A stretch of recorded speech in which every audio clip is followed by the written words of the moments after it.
Welcome back to the Peterson Institute for International Economics. I'm Adam Posen, the Institute's president, and we are absolutely delighted today to have with us Professor Adam Tooze of Columbia University, author of Crashed, How a Decade of Financial Crises Changed the World. I need a copy to hold up, but anyway, copies are on sale outside at every electronic avenue, at every bookstore, and you should buy it. It is a magisterial work, and I do not use that word lightly, nor is that code for long. It truly is a synthetic work of history, historical method in real time, looking back at the recent past. We're very fortunate that Professor Tooze agreed to present to an economics audience in Washington here at the Peterson Institute and to all our friends online. And we hope to have a marvelously substantive discussion. As I think he knows, a number of colleagues of ours here at Peterson, myself included, are unabashed fangirls and fanboys of his work. Adam has previously written books on the economics of wartime Nazi Germany. He wrote a brilliant book for those of us who are not professional historians called The Deluge, on the economic sources bringing together the American role in the world, starting through World War I and in the post-war peace. He has been one of the most prominent applied historians in the world. He's currently Catherine and Shelby Cullum Davis Professor of History and Director of the European Institute at Columbia. Before joining Columbia, taught at Yale and University of Cambridge, and I should note, for those of us who are old folk in this business, at Yale, he succeeded Paul Kennedy as Director of International Security Studies. Those of us who came up through partly political science and international relations in the 80s remember how important Rise and Fall of Great Powers was. Crashes is a much better book, speaking as an economist and in terms of focus, and its influence is likely to be far more long-lasting. Not meant to begrudge Professor Kennedy, but just to say about what a level of contribution this is. Adam Tooze also somehow in his copious free time has one of the most rewarding Twitter feeds on the web. I believe he's tweeting under A Sober Look, and puts out facts and charts and instances that most of us would overlook, sober or not. So we're just thrilled to have Professor Tooze with us today. To get the discussion going, I asked a close colleague and relevant person to be our formal discussant, Dr. Tamim Bayoumi, who is Deputy Director at the IMF's Strategy, Policy, and Review Department. Notably for this purpose, Tam was a visiting fellow at the Institute for a year and published his book, Unfinished Business, which independently overlaps with part of the Adam Tooze argument in a very important way about both the international connections, particularly with Europe, that were a core part of the crisis, and about the micro-financial detail.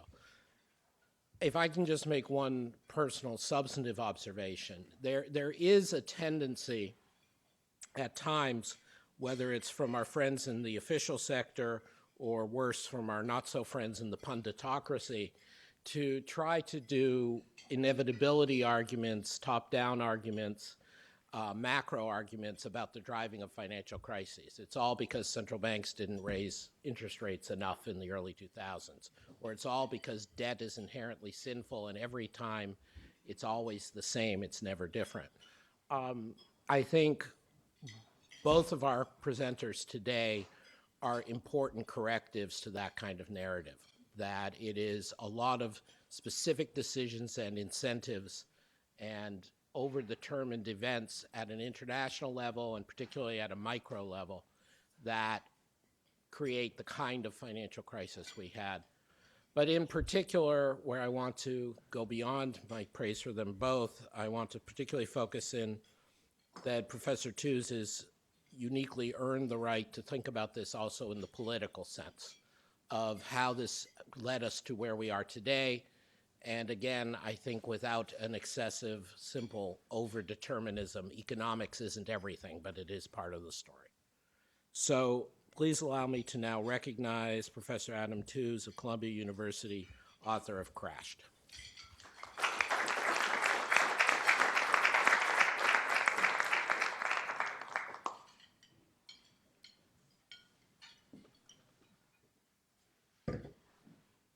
So thank you, Adam, for that excessively kind introduction, and thank you very much, Tam, for taking time at this busy time of the year to come out and discuss this book with me, and thank you all for coming. As Adam hinted, it is for a professional historian, really nothing more than a professor of history, a somewhat dizzying experience to find myself in a room with the present company. Many of whose faces I recognize from news coverage, but not from personal acquaintance or professional acquaintance. So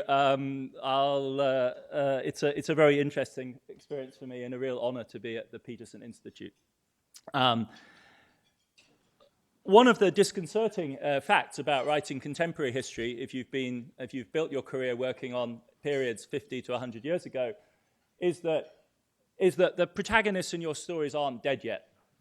And 10 years on from the financial crisis of 2008, they're very, very much not dead. The three leading protagonists of the 2008 crisis management story, Paulson, Bernanke, and Geithner, came out in full force earlier this fall at a think tank not too far away from this one here, to defend vigorously the narrative which they have worked on collectively to stabilize ever since, I would venture, the 15th of September, sometime on the afternoon of the 15th of September 2008. That isn't going to be the subject of my talk here. The arguments about that narrative are well known. We might want to explore them in Q&A, but that isn't going to be the main thrust of what I want to say today. What I thought was more interesting was the fact that the anniversary has also produced vigorous new types of argument. And what I'm specifically thinking about is the way in which Mian and Sufi's brilliant book on the crisis, The House of Debt, which I recommend extremely highly.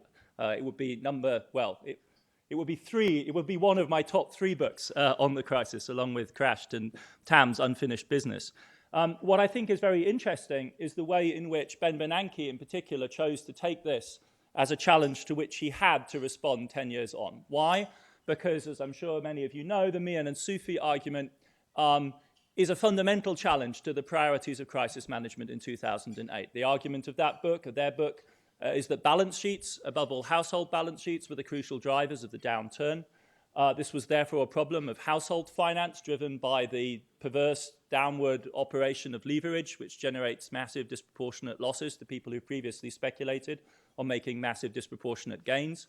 When that unravels, it produces a huge hit to the real economy. And it's really that which crisis management should have focused on, not the question of bailing out Wall Street.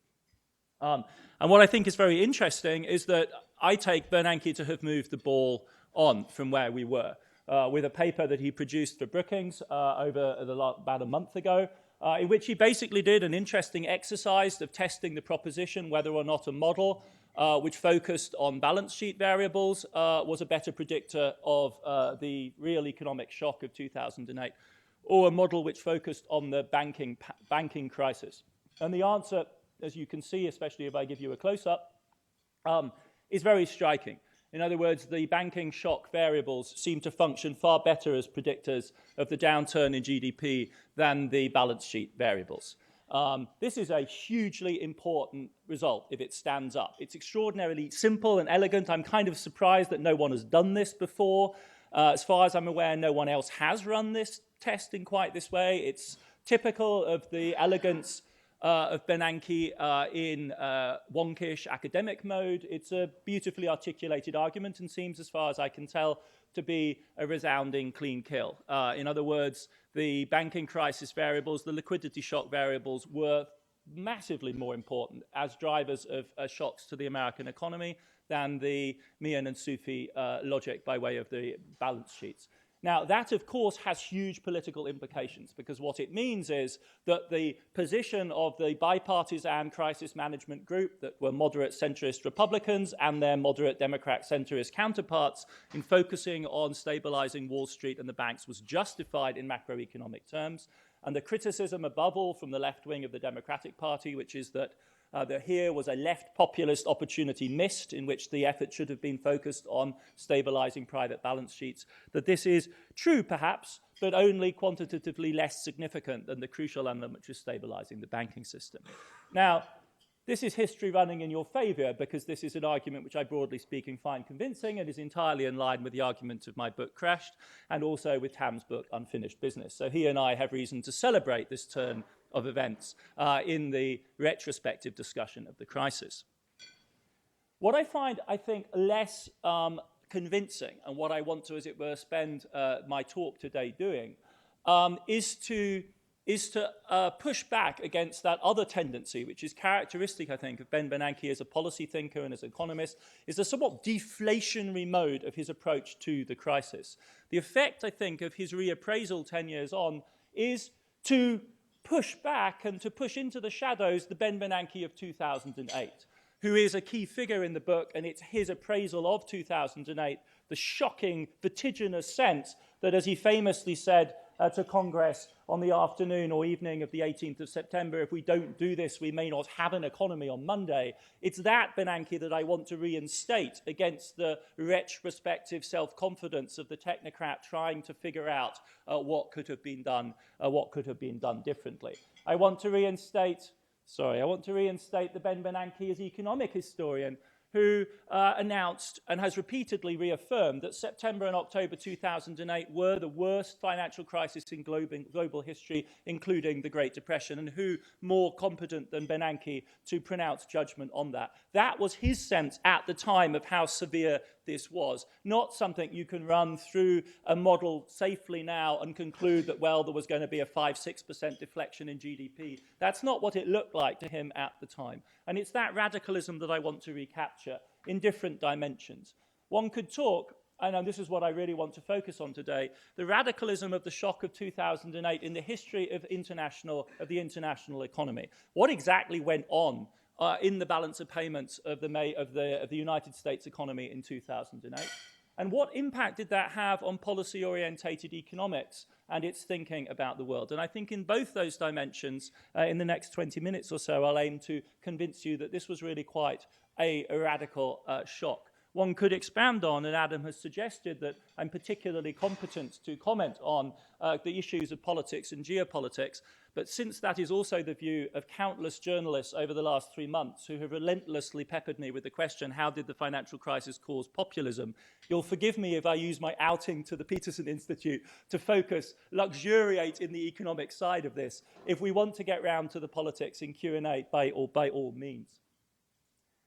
So, what did Bernanke mean by saying this was the worst financial crisis in history? Well, I think all you really have to do is to list the names of the banks that were in trouble. And Tam does a brilliant job of this in Unfinished Business, to see what we really mean. It's the fact that not only do we have key elements of the American banking system, both broker-dealers and some specialist mortgage lenders and Citigroup in the middle, but the entire banking systems of much of Western Europe at stake, and then spiraling out from there, you could say South Korea and Russia as well.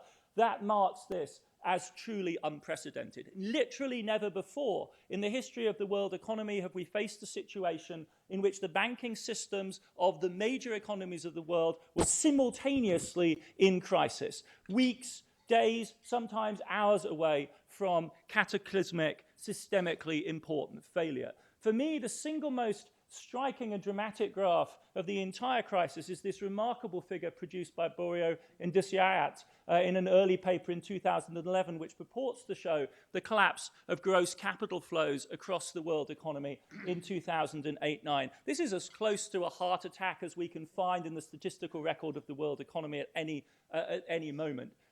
Various features of this I'll come back to repeatedly, but this is really what I want to anchor as the radicalism of the event of 2008. If you look into the balance of payment of the United States, you see the huge shock to the US balance of payments at this moment. So these are these are purchases of US assets by foreign investors ahead of the crisis and in the crisis itself.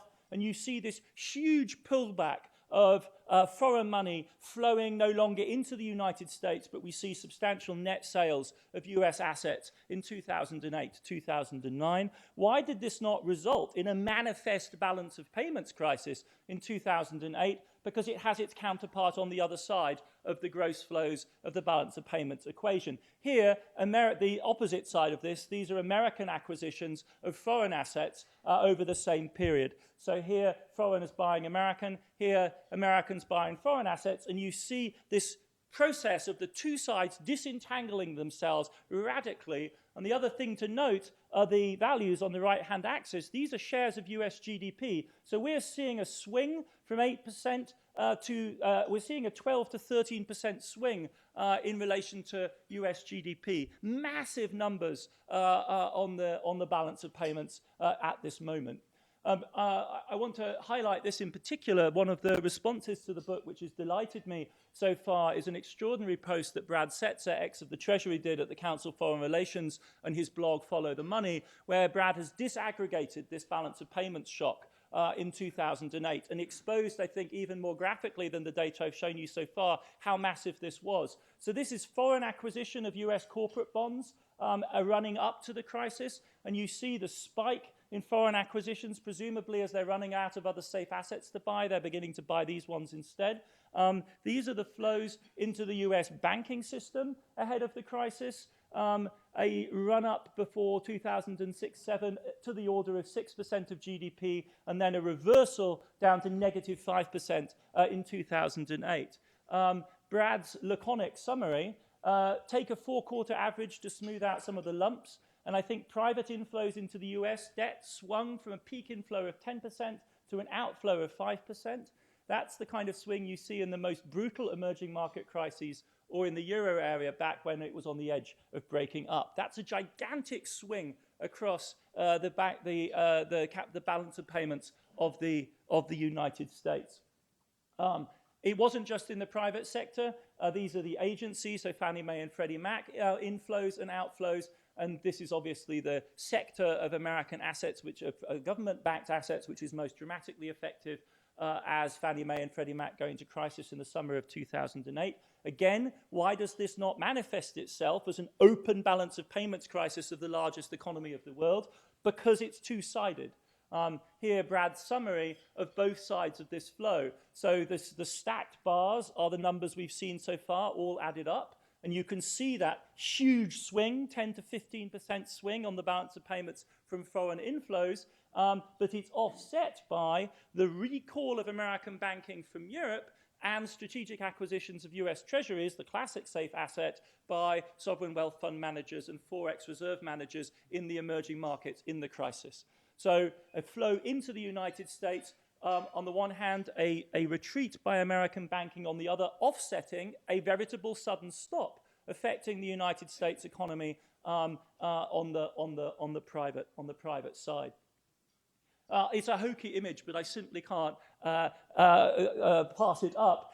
To when I try and explain this to lay audiences, it's like describing, a circus act with two elephants on either sides of a seesaw. What happens in 2008 is that both the elephants try to get off of the seesaw at the same time. And if this is in fact a balanced operation, it's balanced in the sense that that operation is balanced. It's obviously capable of producing catastrophic results if the timing of the elephants is not rather precise. That is the kind of situation we're dealing with. All of this invisible from the net side of the balance of payments, because all of these flows net out to something close to zero. Moving on from there, so this is, to me, the radical nature of this shock in 2008.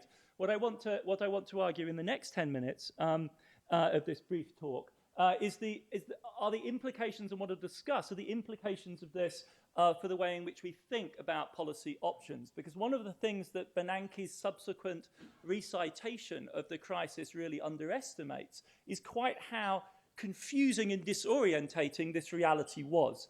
Because American policymakers, and I don't need to tell this to an audience at Peterson, did have a vision of how a crisis in 2007 or sometime in the early period of the 2000s might work its way out, but it was centered on this image. It was centered on what Larry Summers used to call the balance of financial terror, between the United States and China hinged on a story about China's trade surplus and its acquisition of American treasuries. The two elements are nicely illustrated by this cartoon here. It was the story retailed around the world all the way through to the end of 2007 and early 2008 of the great dollar crisis, the great dollar sell-off to come. What in fact, of course, happens, as we know, in the fall of 2008, is that the dollar stages a modest rally, certainly no collapse. Over the long run, of course, there is a slide in the position of the dollar, but not the dollar-centered story of catastrophe that many anticipated.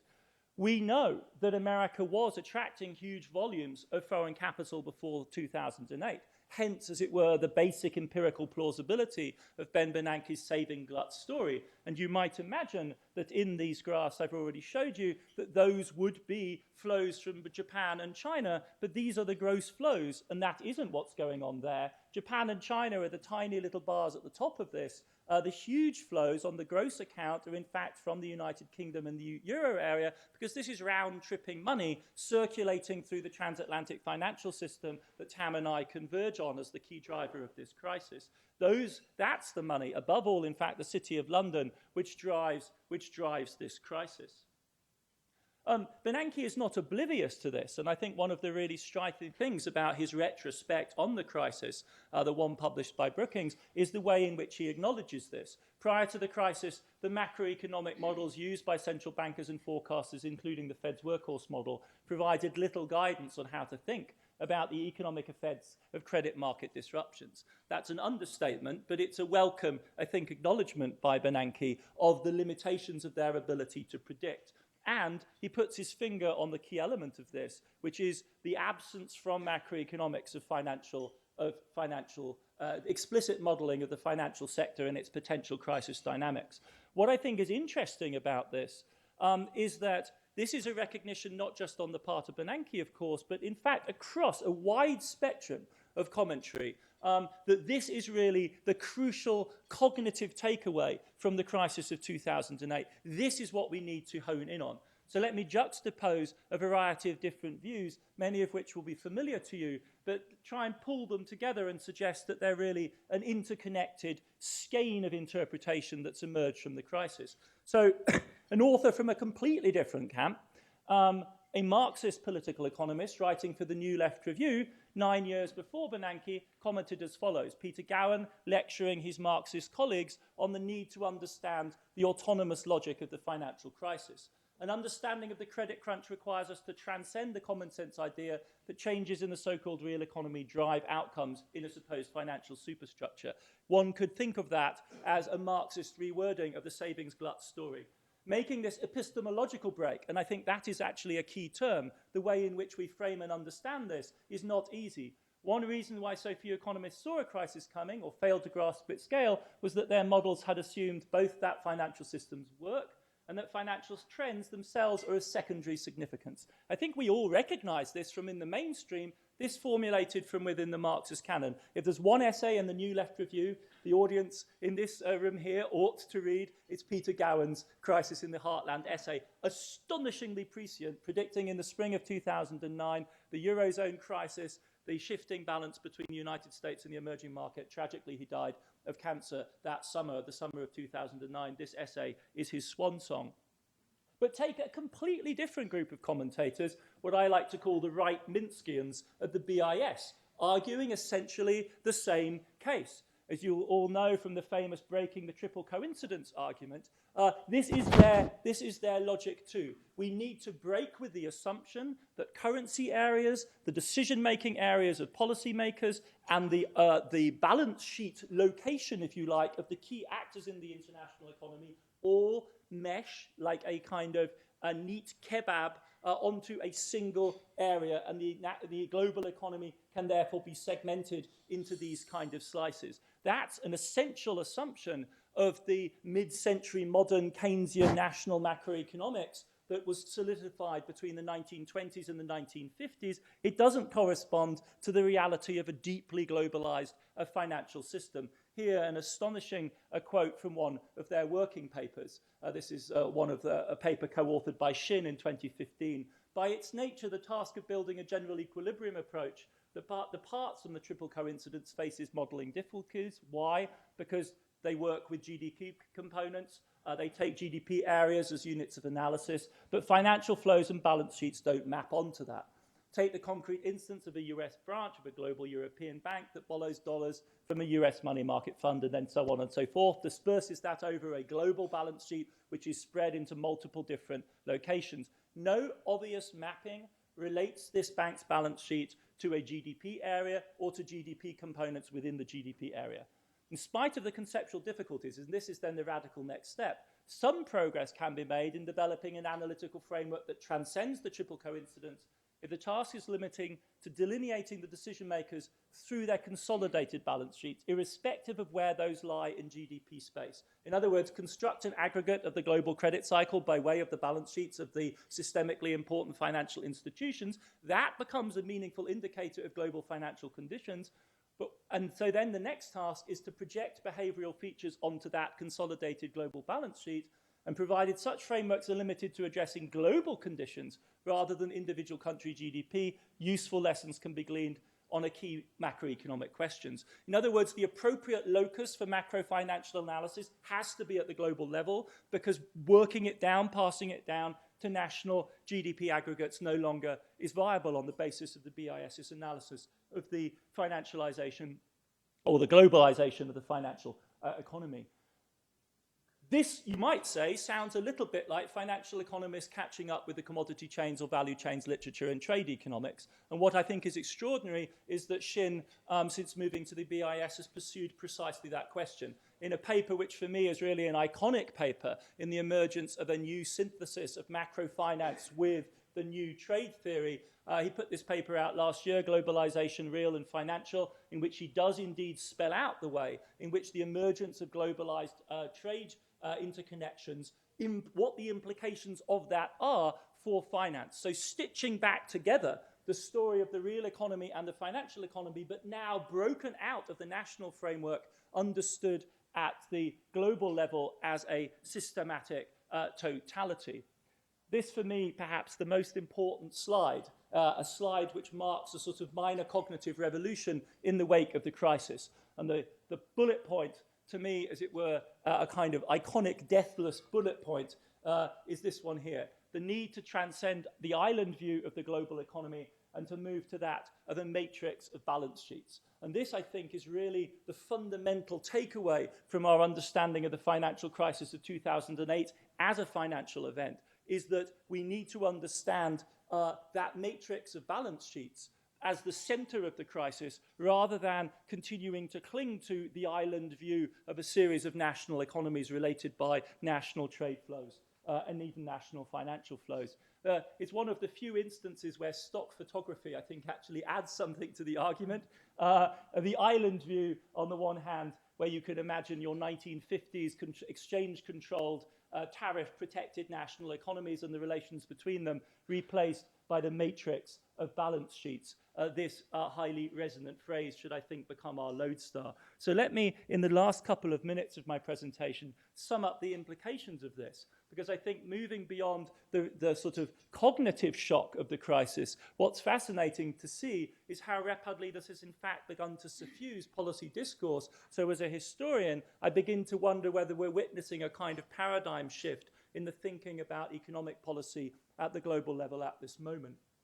One, which will be familiar to all of you, the implications of this, I think, are quite deep, as I'm suggesting. It implies moving from the global economy reconceived not as the basis for an international community, the 18th century vision of du commerce, international trade as the fabric of an international society, or the Keynesian circular flow, or the model of a Smithian division of labor, to this, you might say, rather ominous phrase, the matrix of corporate balance sheets. The question I think we need to ask, in a sense, is what are the politics of reconceiving the global economy in these terms? It may be more realistic, it may give us more policy grip, but what in fact is the way in which one can re-embed that kind of conception? What are the politics, and why stop at the global economy? Why not the national economy too?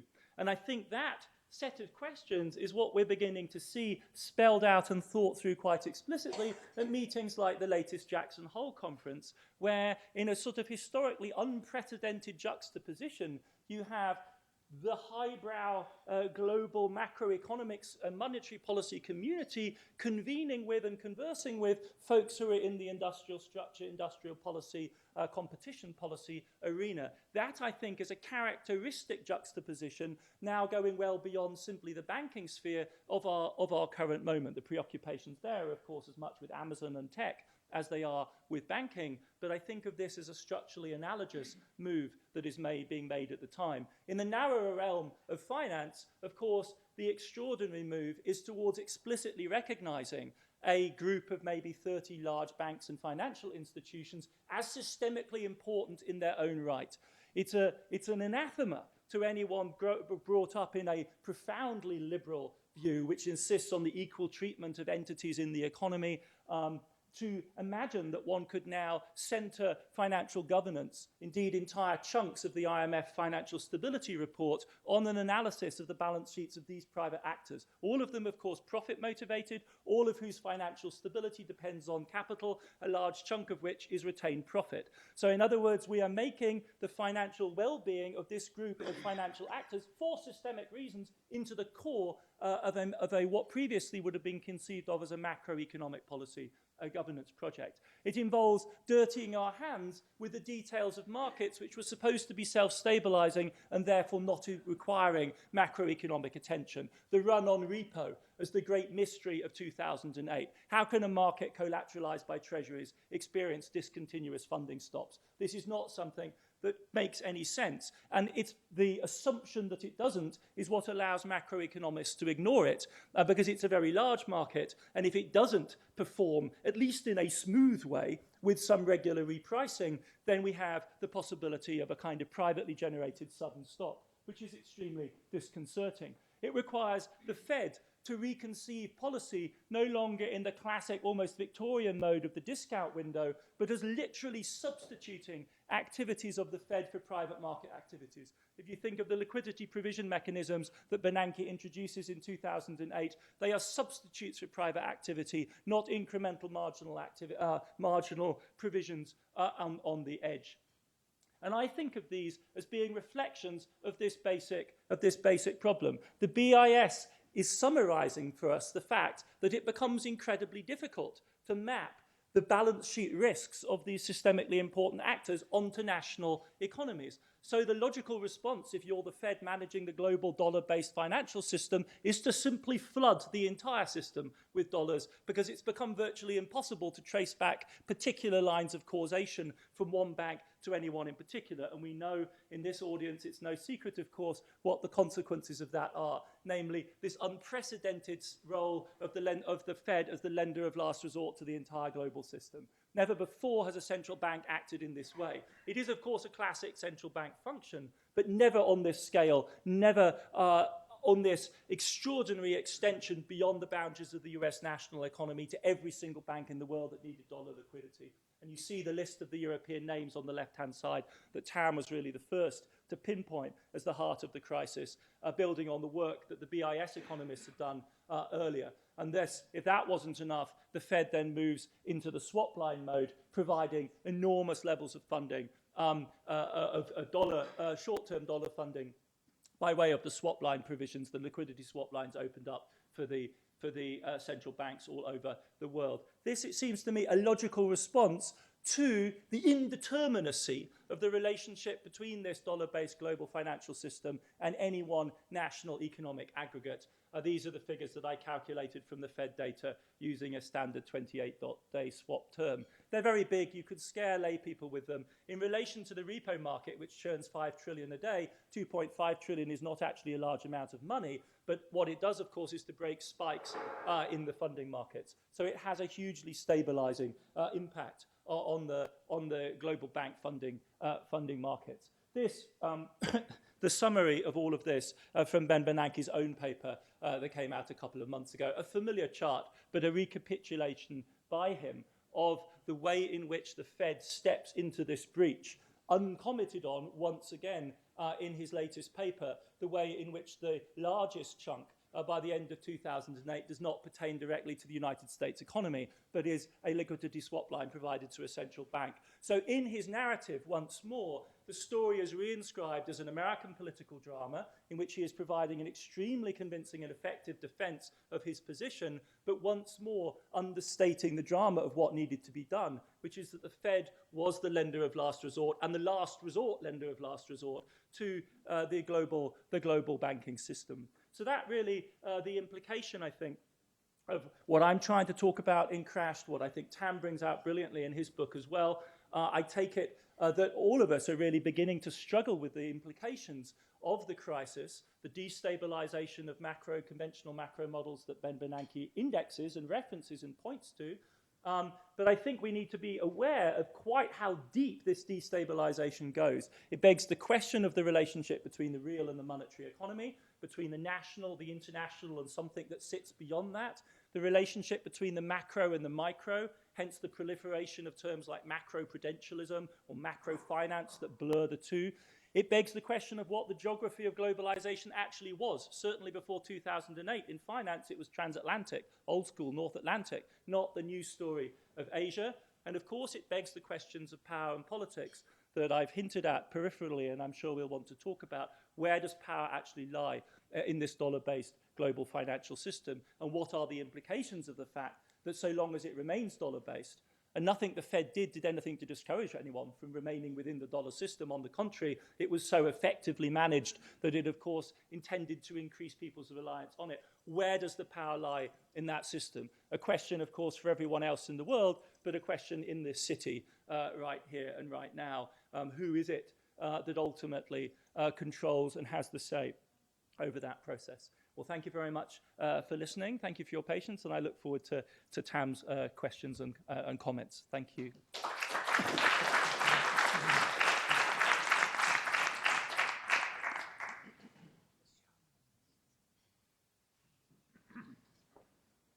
Well, that was a terrific presentation, getting into a lot of very, very deep questions. In a good example of a lack of coordination, I'm going to actually talk a little more about the book itself. So I hope that doesn't disappoint people. I can't quite rise to those heights. Firstly, it's very, very nice to be back at the Peterson, where I spent a very happy 2016 writing my own contribution to the literature. And I see that it continues to thrive, the Peterson, and I noticed that Adnan has been the latest addition. And I'm sure he will have almost as much fun as I did in terms of finding nice eating places halfway between the fund and the PIIE so that you can catch up with all the people who you used to know. But getting into the book itself, firstly, this is a great book to read. Adam said this, and I think Adam Poston said this, and I think it's right. And let me give you 3 reasons I think it's a great book to read. The first is it's a hugely overdue analysis of the 2008 recession. I remember 4 months ago running into an economist, a journalist from The Economist, and said, well, there's really no description of the crisis, and then out came Crash. Also, the basics are absolutely spot on. It was a North Atlantic financial crisis. It was of a dollar-based financial system. And it has an interesting, in the book, an interesting Eastern European tale in both spellings of that word. It's well-researched and extremely eloquently written, so it's a real joy to read. You know, you can go through the thickets of finance fairly easily. And it's prepared to take clear stands on issues, and that makes it sort of good fun and gives it a creative tension. So what are the main themes? Well, the first point is it really is a focus on decisions made by people. This is sort of, to a large extent, history of people making decisions. It's not so much of the underlying tectonics, and I'll get back to the underlying tectonics in a second. That being said, there are 2 really important intellectual subthemes. The first is economics, about the importance put by policymakers in keeping confidence of bond markets, and how particularly in Europe this was used to force unwilling debtors to do things very rapidly. And the second is a political one about the erosion of liberal democracy and the belief in elites as people who are trying to look after the entire economy as opposed to their own self-interest. And I'll get into a couple of those a bit later. I'm going to argue that tectonics are a little more important than is made out in Crashed, and I'll discuss that in a bit. But let's start with personalities. So the cast in approximate order of appearance, and this is, there's a lot of subtlety in the book. This is a vast characterization, but there are heroes, and these are resourceful and flexible Americans, basically Geithner and Bernanke.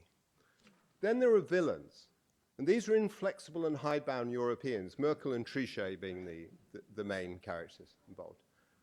There are then some tragic heroes, many of whom are very appropriately Greek. Tsipras, Varoufakis being the main. Then there are those driven by circumstance, of whom Draghi is an interesting case, but in fact, the most interesting case, at least for me, was Putin. And it's a quite interesting discussion on Putin. And that gives the narrative huge energy. You know where you are, you know who the good guys are, you know who the bad guys are. I'm going to argue it wasn't quite that simple. So let's start with the heroes. Most of my time's going to be talking about the Europeans, but let's start with the heroes. Look, fantastic crisis response, okay? It was flexible, innovative, and wide-ranging. I think it's a real acid test to the American political system. I'm less impressed by what happened before and after with Bernanke and Geithner. Before, they were both supporters of the loose regulation, which, as I'll argue later, allowed unsustainable expansions of banking systems, and which I think was the real cause of the crisis. And afterwards, I think their idea of overwhelming force was not only providing huge amounts of money to Wall Street, but also not putting anybody in jail. And I think that is part of the populist backlash, that nobody was put into jail. And I think actually Sheila Bair had better instincts both before tougher regulation and afterwards put a few people in jail. Now, moving to Europe, there's a sort of view that the Americans did the crisis really well and the Europeans did it kind of badly. And look, I'd have a certain amount of sympathy with that. But at the same time, I think that there are structural reasons why the Europeans were always going to have a bigger crisis than the US, despite the fact that a lot of the things happened in the US.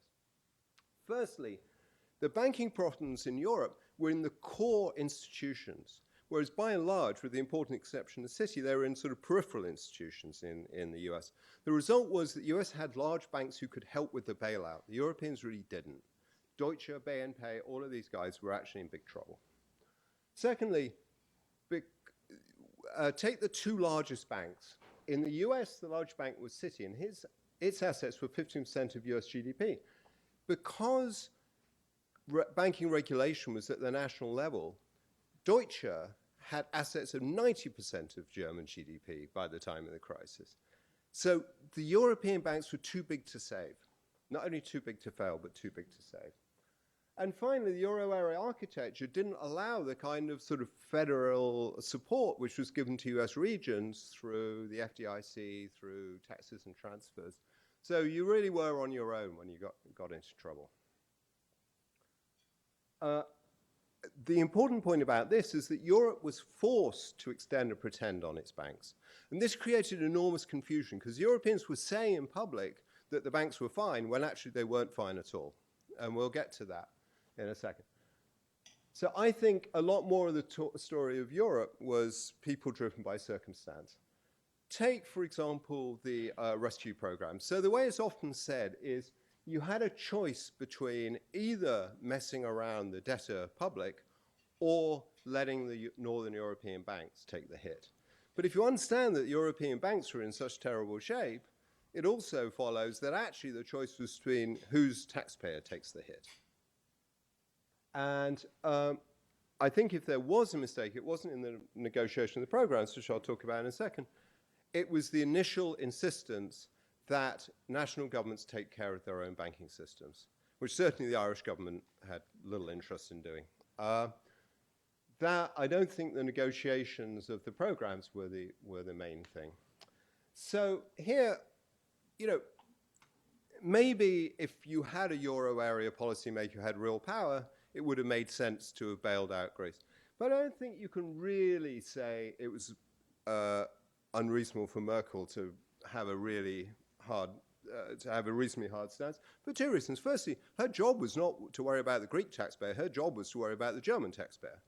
But secondly, what the Greeks did was exactly what the Germans had feared from the beginning of EMU, which was somebody take the euro, use it to borrow a huge amount of money and get into a crisis. And the Greek leaders, I'm slightly less sympathetic. They could be tragic heroes, but I see them as a bit more of Pied Pipers. I don't think that they really believed that everybody was going to fold and give them everything they wanted. And in the end, you know, Merkel did, and there's a fascinating discussion of Draghi's whatever it takes and how close to run thing that was. And Merkel, in the end, did decide to back. Now, I'm going to come to something else, which was sort of discussed, but I think is a really important thing which people underestimate, which is the ultimate driver of the crisis. And there's two theories out here, one of which I'll call the asset-backed commercial paper theory, which is a bunch of crafty bankers were trying to sell a bunch of bum assets to a bunch of gullible people. And ABCP is simply symptomatic of the kind of ways they did it. You could also call it the Big Short theory. The alternative is that bad regulation allowed banks to expand too fast and become unsustainably large.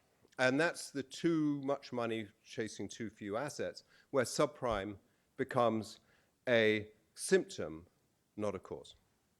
So I very much think it's the too much money chasing too much assets, chasing assets. And let me give you three reasons why I think that's right. And by the way, this is something sort of that the crash doesn't really get into, what the ultimate causes were. First, the financial conditions eased during the boom. That's not normally what happens if you're trying to flog bum assets to people. So that's the first. The second is there was simultaneous bubbles all around the Northern European financial system, which is expanding so crazy. It happened in the US, but it also happened in the Euro periphery, and it happened in Eastern Europe. And a lot of the actors involved were different. So you'd have to have had lots of different people deciding to sell different bum assets to investors. It seems much easier to say it was really a problem of too much money. The final thing is, I'll talk about the US market. So the too much money you can think of as the repo theory as opposed to the ABCP theory, right? In that what happened was everybody was looking for things to do. They came to the US, they got dollars through the repo market, and then they bought bad assets with them.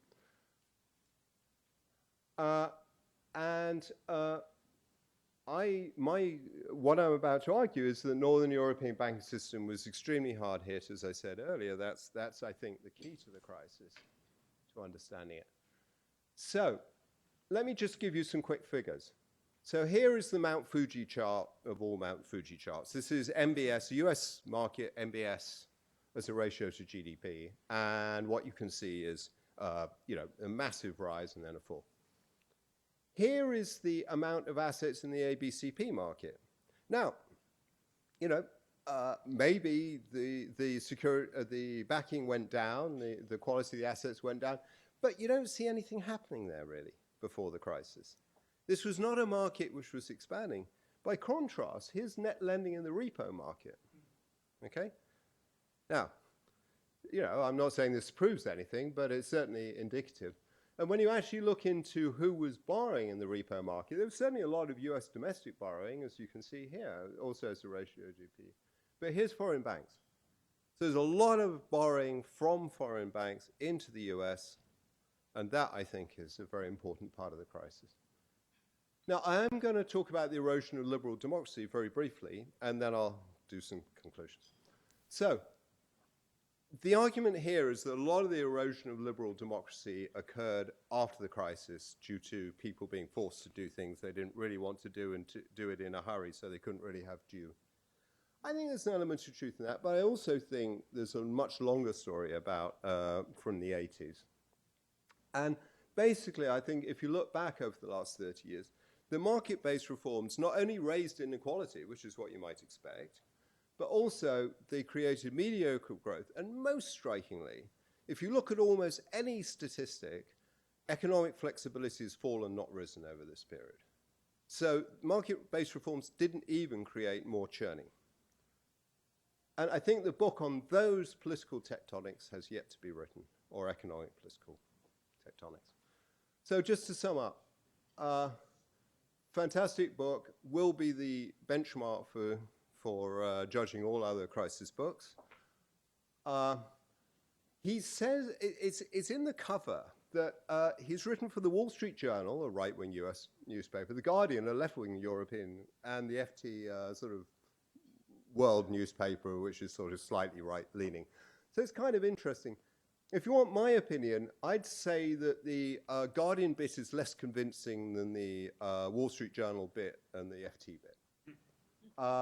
So I think the analysis, particularly of Eastern Europe, maybe because I know less about it, was absolutely fascinating. I loved the description of the GOP transformation in the multipolar world.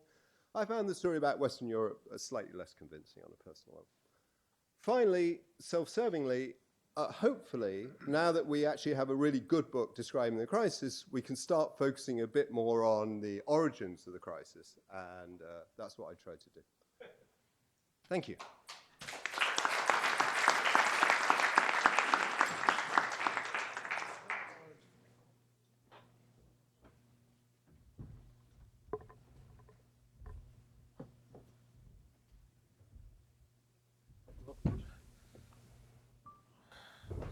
Okay, I think you can tell the two atoms apart, but just in case there are signs.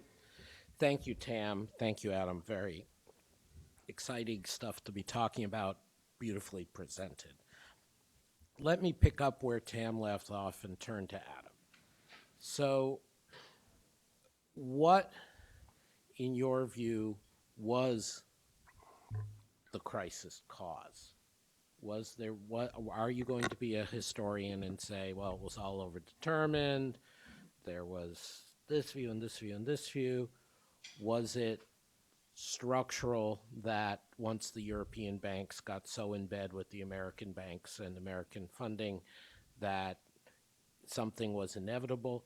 Where do you come down on crisis causes? Because like Tam, in your presentation, that wasn't a major point. Yeah, I mean, there's a lot of that. Well, I would strongly recommend everyone read Tam's book. I think it's brilliant. And broadly speaking, I think I agree with him on all essentials. In that, you know, one of the common points of emphasis is that it doesn't take criminality. This is not a question of malfeasance at all. And broadly speaking, I agree with him that a series of key decisions were made with regard to regulation, which themselves, of course, has a broader political, cultural background to them, which enabled rational market actors, especially when one considers the different business models that start with, say, investment banks or scrappy mortgage lenders, to generate leverage unfettered, essentially, by regulation. And we know what the risks are of that kind of build-up. So I don't disagree at all. I wish that Tam's book had come out 6 to 12 months earlier, because it would have enhanced and enriched my account, which covers much of the same ground.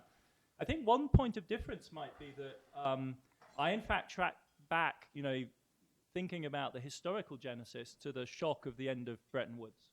So a lot of my argument hinges on the kind of uncertainty of the 70s and the early 80s generating shocks to the American real estate system with the savings and loan crisis and the search then for a new mortgage funding model. The opening up of huge opportunities for investment banking in the City of London and Wall Street in the wake of the new instability. The search then for derivative products with which to hedge against the risks of currency movement and interest rate fluctuations. But also, of course, the European project of then trying to find some way of stabilizing the consequent fluctuations of European exchange rates in a situation in which America is withdrawing essentially from the overt role of currency hegemon. And so then the question of currency hegemony is then posed acutely within Europe And that forces you back to the Germany problem. And once the Germany problem is posed, then the moves to the Eurozone make a lot of sense from the French point of view, especially once they've run. And Tam uses this, brilliantly also as a start. Once they've run the Mitterrand national social democracy model and it's failed up against the pressure of the Bundesbank, then the Delors move to say, okay, we can rescue some kind of vision of European social democracy by means of a larger aggregate becomes quite compelling. And you then embark on what we now know to be an ongoing, if you like, under the blanket power struggle for control over European monetary and fiscal policy and financial policy that has been ongoing ever since, and I would see continuing all the way down to the present day. So for me, the historic, as it were, trigger of all of those I would place in Bretton Woods, but then much of my story would with the end of Bretton Woods, but much of my story would of course converge with Tam. You can take it one step further back and say, what was the mechanism that unloaded, that destabilized Bretton Woods and made it unsustainable? Well, then the key mechanism here is the Eurodollar market and the creation in the offshore markets of a zone for speculation against fixed pegs. And that, then you're in the territory of somebody like Eric Helleiner, who I think does a brilliant job of explaining how tense, we think of Bretton Woods as this monolithic system that was established and then for some reason broke. And now we're in the world we're in. What Helleiner shows is how profoundly uncomfortable the US Treasury, bits of the US Treasury, and certainly Wall Street were with the Bretton Woods deal right from the very beginning, because it's the era of high financial repression. This is no situation in which to make money. So if you like, you can keep. But that would be about as far as I would follow the regress back. But once you get to that moment in which, as it were, the unresolved political economy of the United States within Bretton Woods opens itself outwards to the transatlantic free-for-all of the Eurodollar market, and that then makes the currency peg unsustainable, and then we spiral. So that would be the answer to that question. And that is the story that's sketched in the first part of the book. Thank you for recapping that. So let me pick up on that for a moment. Don't worry, we will turn to our distinguished audience for questions shortly. But let me pick up for that a moment. And you are in Washington, you are at a think tank, so we're going to ask you to speculate like a good pundit. And same for Tam, since he's visiting his old haunt. So in a sense, to make a really shallow historical analogy, as with the German question after World War I, nothing's been resolved in this view, right? So the fundamental insecurity of U.S. financial markets and the dependence of everyone on the dollar and the existence of large banks with very large balance sheets, none of that's fundamentally changed. So should we expect a recurrence in the near future? And ask both of you to comment. I mean, I'm the sort of historian who is skeptical about simple models of recurrence and the foundation they provide for strong analogic reasoning. I'm much more interested, and that may be something to do with my, if you like, my constitutive weakness in terms of strong causal stories. But then the focus is on, as it were, the narrative reconstruction of the development of the modern global economy back to its origins. So you end up in these generative genealogical stories, which after all track over a period of, that's manageable in chronological terms. You're tracking over a 200-year period, and what we basically see is the hockey stick story. And I would think of 2008 as a clear kind of indication of the hockey stick narrative. In other words, this is modernity, economic, financial, political modernity is a gigantic, uncontrolled experiment with no guarantees of any positive outcome whatsoever. So I'm broadly speaking, in the kind of Geithner camp who sees the recurrence of financial crisis as a sort of fateful inevitability, provided we maintain the system we have. And even this crisis, as profound as it was, didn't open the door to radical change. So I would agree with that. But I would absolutely not expect the same sort of crisis to recur. I mean, and the risks, I don't need to tell this, an audience full of IMF people, you canvass what the range of options are. They range from high-yield private bonds in the United States to a full-blown Eurozone meltdown around Italy to something interesting and new in the emerging markets. And for sheer scale and systemic importance, it would have to center on China. And the book ends not with a prediction, but by trying to tease out what the implications of the near-miss crisis in 1516 ought to be for our thinking about future scenarios. And what's fascinating, I think, about 1516 is the way in which it, again, inverts our expectations before 2008, because what's happening in 1516 is not, after all, that the yuan is rising against the dollar in some shocking way and American interest rates are being driven up, but that the Fed is deciding to taper and then tighten, and the yuan is in fact weak and at risk of capital flight. And what's driving that is the incorporation of China, into the global dollar-based financial system with the establishment of really rather large liabilities in the Chinese private sector denominated in dollars, which are very vulnerable to the sudden unwinding of carry trade. And that's a new scenario which makes China all of a sudden much more reminiscent of other emerging market scenarios, or indeed even the transatlantic situation in 2008, where dollar funding is the basic problem. And then, of course, the series of questions that arise from that is, can we imagine a swap line facility being established between the Fed and the People's Bank of China? Does this mean that, the stability of the global economy comes to depend on the Chinese maintaining and, if necessary, upgrading a range of exchange controls, which a liberal narrative had them slowly unwinding so that we get to convergence, whereas our current sort of best bet for stability would seem to depend on them maintaining a 1950s Keynesianism, which in many ways begins to look extremely attractive as a macro management model, viewed from the outside as a naive external observer of what is a massively complex scene. Before Tam responds, I should just note that a number of us at the Peterson Institute 15 years ago were warning people that China actually should not decontrol. And the U.S. government insistence that the goal was to move China towards a market-determined exchange rate was probably not a wise move. So even here at the home of the Washington Consensus, there was some, or the birthplace, I should say, not the home of the Washington Consensus, there was some skepticism on that point and some paleo-Keynesianism in a good way. But Tam, what were you going to say on this topic of Well, I guess I'm not going to speculate. I again think crises are really complicated things, and you can certainly see positive things which have happened. There is more capital behind the banking system, etc. But from the broadest point of view, I mean, what is surprising, if you think about what people were thinking about immediately after the crisis, is how little the financial system has changed, not how much. Still got very large international banks. Maybe it's partly due to technology. But, you still have very large international banks, and on some level, you can regard the response to the crisis as closer to, since we're in the historical period, closer to Versailles than to Bretton Woods. You try to patch up the existing system rather than really radically change it in the way that Bretton Woods did. Now, that may be enough. We'll all have to see. What does strike me as really striking is that this sort of patched up system is going to run right into fintech in the next 5 years. And exactly how all of that will sort itself out strikes me. One of the things which struck me when I wrote the book was I hadn't realized before quite how much banking models are defined by regulators. So the basic banking models that people choose are essentially a result of the regulations which people choose to put on them.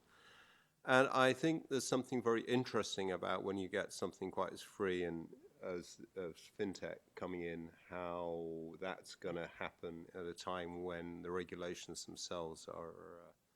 So I think that's the kind of, that'll be the interesting area for me.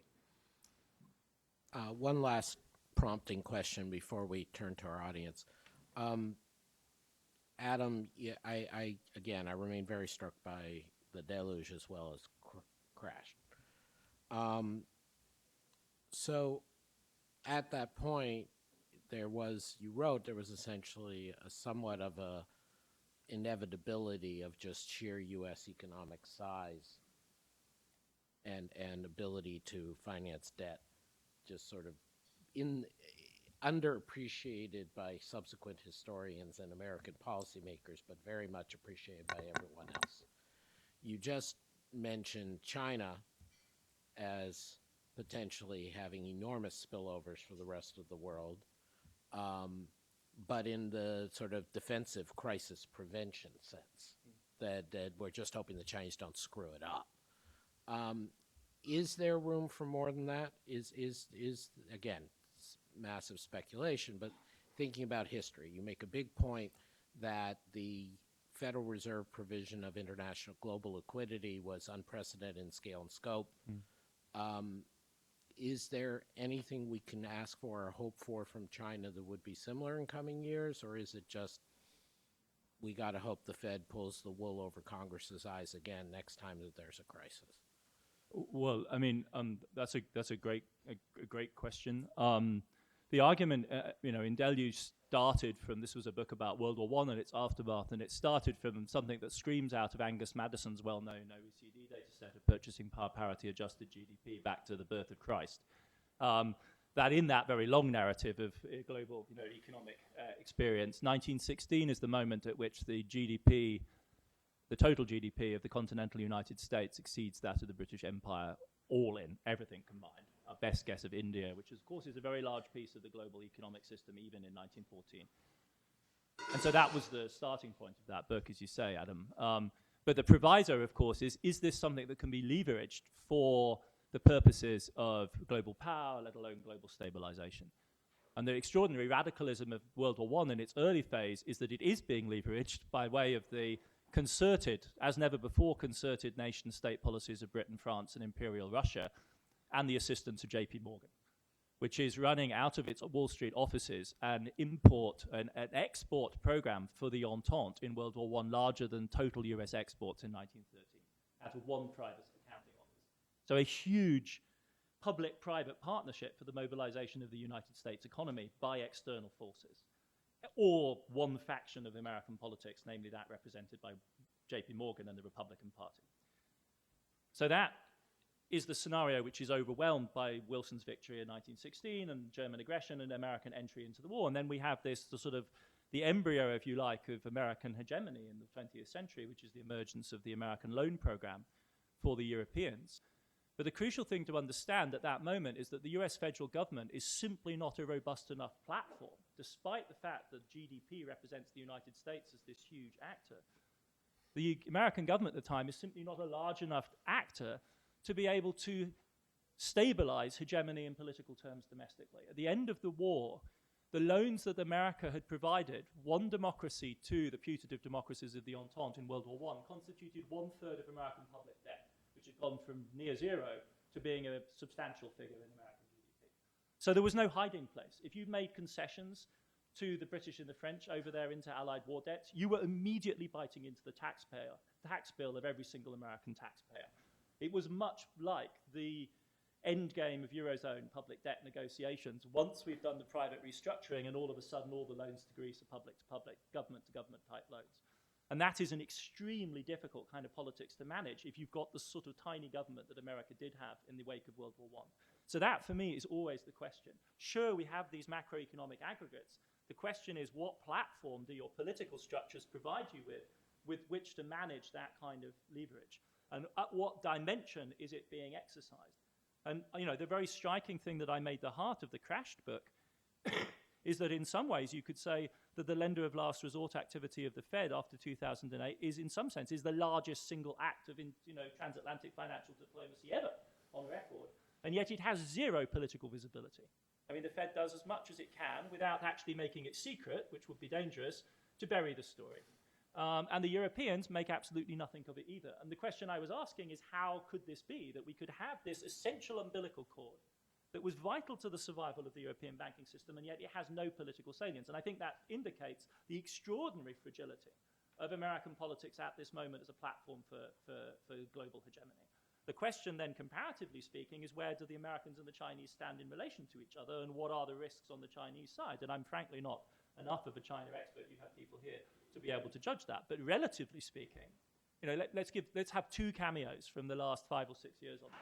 The first cameo is Janet Yellen's extraordinary, subtle management of US monetary policy in the summer of 2015. Faced with the meltdown in Shanghai, her decision is to postpone the taper in September 2015, and she goes before the world's press to say she mentions China 8 times and 12 times global financial conditions.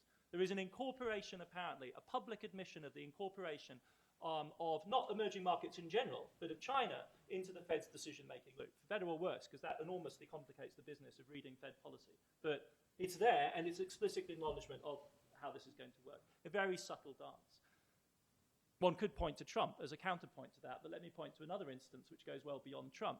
In 2014, the Obama administration finds itself in the embarrassing position of having to explain to Beijing the fact that it has not made good on its commitments at the G20 in London in the spring of 2009 to shift the quota allocation and the voting rights on the IMF board. Why? Because it cannot get the requisite legislation through Congress. Why? Because chunks of the Republican Party have established linkage between IMF board voting rights and federal funding for Planned Parenthood. Now, how is it that the United States is supposed to explain to Beijing, the aborter-in-chief, that its position on the adjustment of global finance is being made conditional on this issue of human values, ethics, morality? Take whatever position you like. It's an extraordinary heterogeneous linkage to have established in the system. Now, that, I think, is emblematic of another scenario. One is the subtle technocratic management of what many of us in this room probably agree is necessary to keep the show on the road. And the other one is the randomness of the American political system, or perhaps not random, but structurally determined set of linkages that can be established. And of course, we're in a reality now in which we have a president openly trumpeting the decline in the Shanghai Stock Exchange as indication of the fact that he's winning the trade war. So faced with that, of course, China is bound to look good. But I think those are the stakes, right? That the stakes are whether or not the domestic political and state structures are available to translate these lumps of economic capacity and financial resource into anything remotely like global governance. And the question, of course, for Europe is all the more painful. Thank you. You'll notice I didn't posit Europe as a possible savior there. So let me open it up to questions. As usual, we ask you to identify yourself, to speak briefly, and to make sure it is a question. There's a standing mic at back. There's a roving mic at front. I'm going to take two questions at once since we're getting longish answers, and I want to make sure there's time. So the gentleman over there, please, and then lady here. I'm Kurt Schuler from the Office of International Affairs in the Treasury Department. How much difference did it make that there were a lot of big financial institutions rather than a whole bunch of small ones? Because if kind of the underlying driver was incentives or some structural factor, then you would have expected a bunch of smaller institutions to behave in pretty much the same way as a few large ones. Okay, and here, please. Thanks very much. Caroline Atkinson on the Executive Committee of the Peterson Institute. I was also at the White House, so I just want to start with a comment, which is that on the personage, I look forward to reading your book. Presentation was great. President Obama was the only one in the US administration who could talk to Merkel about economics and politics, and he did that with success. He also was dragged in to talk to a bunch of European finance ministers and central bank governors with Draghi ahead of, so I think that the politics outweighed the technocratic goals then, and Draghi was clearly, in my mind, a hero and not just whatever it was, dragged by circumstances. I wanted to pick up on Tam's thing about the debtor-lender. I agree with you that the initial error of making the Greek taxpayer responsible for the mistakes, if you like, of German banks was politically much more confusing than if you'd had the German taxpayer being told they were bailing out German banks rather than profligate Greeks. I think there was a similar analogy here where homeowners were not bailed out, and that would have made a big difference for the recovery. And I feel as if forever, partly because I've worked on emerging markets, we've been told that macroprudential stuff is very important, that the typical models don't incorporate it, that they really should, that the financial markets matter, et cetera, et cetera. So how hopeful are you that, and maybe this is more for Tam, that conundrum will actually get addressed by academics and policymakers? Maybe, Tam, you'll lead off on both of these, please. Sure. I think size did matter, at least in my story. And the reason that it mattered was that essentially, at least in Europe and to a significant extent in the US, what happened was that the regulation allowed people to use their internal risk models to calculate their own capital. I cannot imagine people letting small banks do that, and the US never did, and Europe never did. There were alternative ways of imposing the Basel rules, and it was the large banks who were allowed to basically, and to a large extent, they were able, therefore, to define their own capital. You know, they took advantage of this largesse by the regulators. So I think size matters, if only for that reason, that nobody would have thought that your local small bank would have the sophistication to be able to work out something more subtle than the regulators. On the debtor lender, yes, I mean, macro proof. The interesting question to me about macro pro, and I think we still need to really have somebody look really, really hard at this, is the old tradition was not that macro pro and by extension capital controls didn't work, but they only worked for a while. And then people found ways around them. And that seems to have moved to much more of a belief that this thing is really effective over time. And that, to me, is an interesting set of questions to be answered, which I don't think we have a really, really good answer for at present from the empirical literature. And to me, that's the question about how much you can rely on these instruments, is whether you have to carry on raising them just to stay where you are, at which point the distortions presumably at some point become so large that it's not worth doing. And if that's a pretty fast burnout rate, then you get a real issue about their value. So can I? I'm assuming you will. Yeah, excellent. So the big financial institutions question is really interesting. I'll just say, I think 2 words: complexity. I think is the problem that's behind Tam's observation. 3 words actually. Maybe power. Size gives you clout in terms of lobbying. And when big entities fail, it generates discontinuities in the sense that all of a sudden you're dealing with the equivalent of 6 or 7 bank failures on the same day in the same lightning quick speed. And that creates qualitatively different types of problem. There are also, I think, fourthly, categories. Banking is not a smooth business, right? There are sort of groups that you either do belong to or not belong to, the bulge bracket, classically. And so scale matters in the sense that it shifts qualitatively the sort of business that you do, regardless of what the incentives are. I'd really like to use your question to come back and also reply a little bit to your characterization of my narrative for the Eurozone. Because I'm not going to disagree that the construction of a narrative like this in some sense requires character typing. And that I'm glad that you found the resulting narrative, moves along and it shuffles, it moves, it has a sort of dynamic.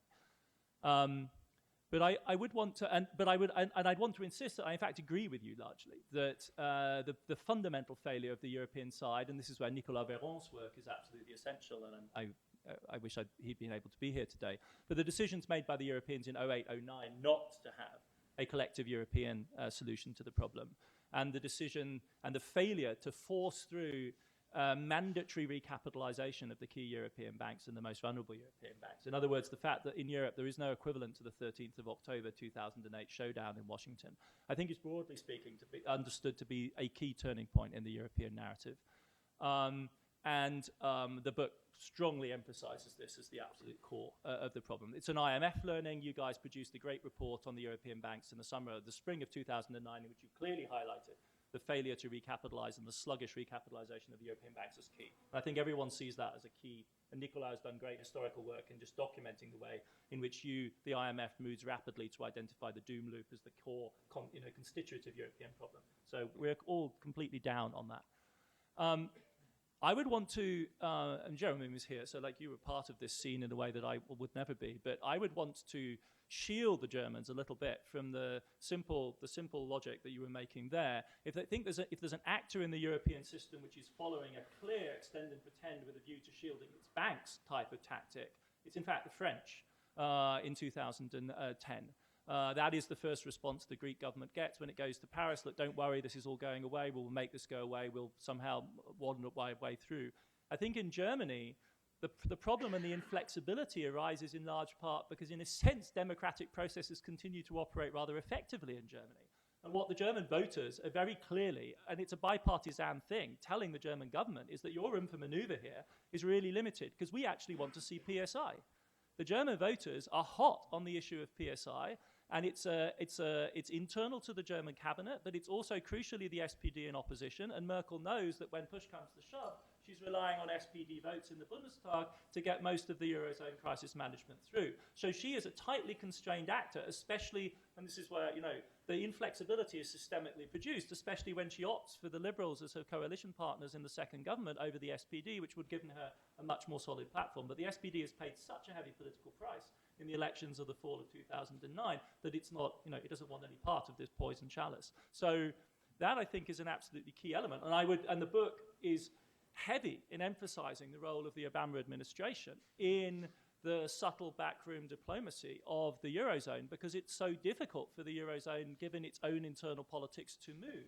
And the people who do want to move the show need an external anchor. And if you were there, Cannes, Los Cabos, these are crucial moments where all of a sudden the Germans sit down at a meeting and find an American chairing it rather than a French person who they know they can muscle, and they can't muscle Obama in quite the same way. And I would agree that after an initial frosty relationship, this is how it looks from the German side anyway, the work between Obama and Merkel becomes crucial. You see it in the Ukraine crisis as well.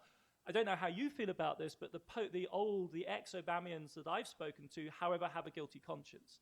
And they have a guilty conscience about the spring of 2010. Because at that moment, the United States is a participant with the French and the ECB in stitching up the original extend and pretend job of muscling the IMF and its analysts into a role which they all knew perfectly well was not actually a sustainable deal. And the mantra in Washington is no more Lehmans. We are not going to, and this is why I would agree with you. They all have that burned into their consciousness. They know they screwed up. From their point of view, the advantage of having screwed up once is that they've seen over the cliff. They can therefore do TARP, right? And that's where you get to the 13th of October, is by having seen the disaster if you don't do it. But that then, and Martin Sandbu skewers this, right? The idea that Greece or Ireland are systemically or ought to be systemically dangerous like Lehman is that's pure politics. And the Germans did not have a partner, nor did they have, I think, the political vision or ambition to say, right, we need a $500 billion European-funded EMF-type thing to do a quick restructuring, to distribute the burden, and to make this safe. And seeing how divided the Europeans look, the Obama administration says, well, screw Greece. What we need is no another Lehman. At that point, systemic stability becomes the overriding priority. And I know, talking to ex-Treasury people, that they have guilt around this, because that takes us down the path to where we are still. They should also have guilt because in that spring period they submitted to German and other calls for fiscal austerity. That's a whole different topic. We were talking. Yeah, no. I just don't want to get lost, because that was the other big. I've taken my lumps for that particular part of the book. So, yes. Yeah. Well, thank you so much, Adam. Thank you so much, Tam. This has been an incredibly rich discussion. We're privileged to bring Adam Tooze and his book Crashed to the more economics Washington audience, and to have him here in person. Thank you all for joining us, and please do go buy the book, even though we have no financial interest in it whatsoever. And also, similarly, go read and buy Tam Bayoumi's book, Unfinished Business, which we have a spiritual interest in since he wrote it here, but we also have no financial interest whatsoever. Even though they told us malfeasance was not part of the crisis, I like to reveal all conflicts of interest. Thank you all very much.